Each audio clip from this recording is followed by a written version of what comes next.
Et la suite de notre série de reportages sur l'incubateur de Mboro initié dans le cadre du PSJ. Ce soir, focus sur son pôle agriculture. Sur plus de 9 hectares sont cultivés du maïs, de la patate, du piment ou encore du poivron. Les premières récoltes sont bonnes. D'ailleurs, une bonne partie de la production commence à être transformée. Le reportage de Ibrahim Atidjo. Nous avons 12 bassins piscicoles, capacité 100 mètres cubes pour chaque bassin.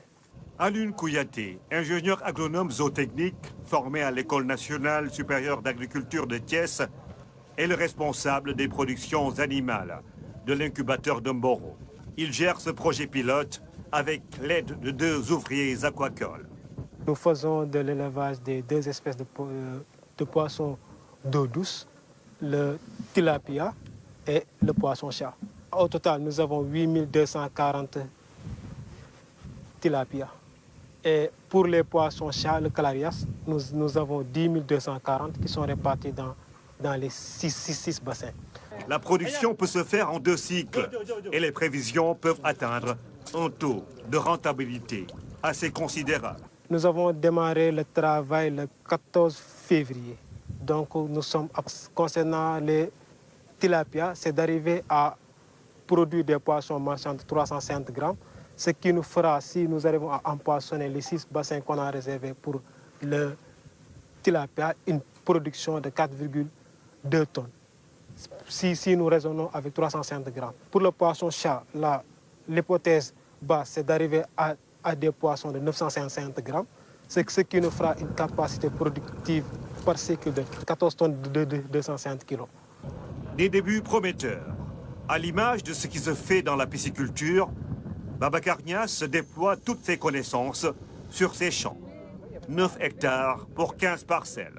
On a la patate, on a le maïs, nous avons également le poivron, le piment. Nous avons un système de suivi monitoring et on a également les stations de pompage avec un débit de 130 mètres cubes heure. Grâce à la formation qu'il a également reçue à l'ENSA de Thiès, il dirige aujourd'hui le pôle agriculture. Récemment, on a fait de la récolte, par exemple, du poivron. Actuellement, on a récolté un peu moins de 2 tonnes en l'espace de 2 récoltes. Pour chaque récolte qui vient aussi, la capacité de production augmente.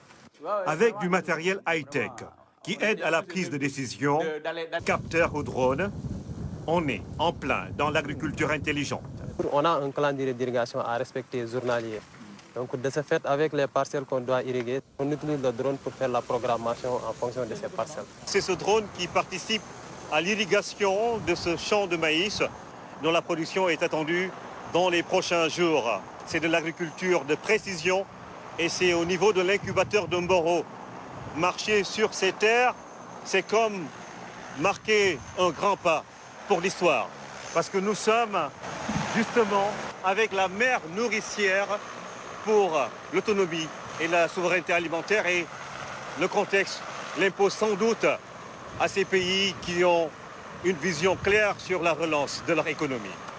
Sur ce terrain cédé à l'État du Sénégal par la famille de Serigne Abdoul Aziz Sy Dabakh, la main-d'œuvre locale est mise à contribution.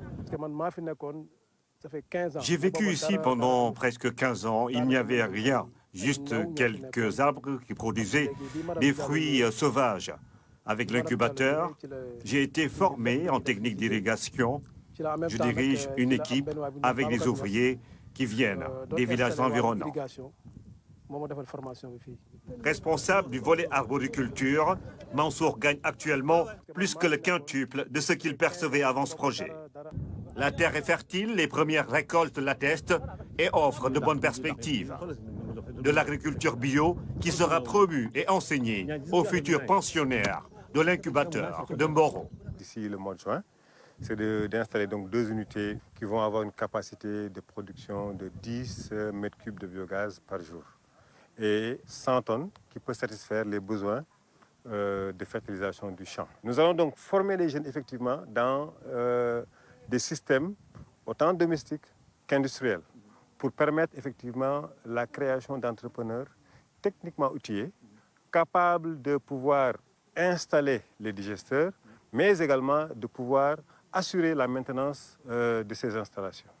Les jeunes qui vont séjourner ici auront l'opportunité d'apprendre des techniques adaptées aux besoins de notre économie et faire valoir leur savoir-faire.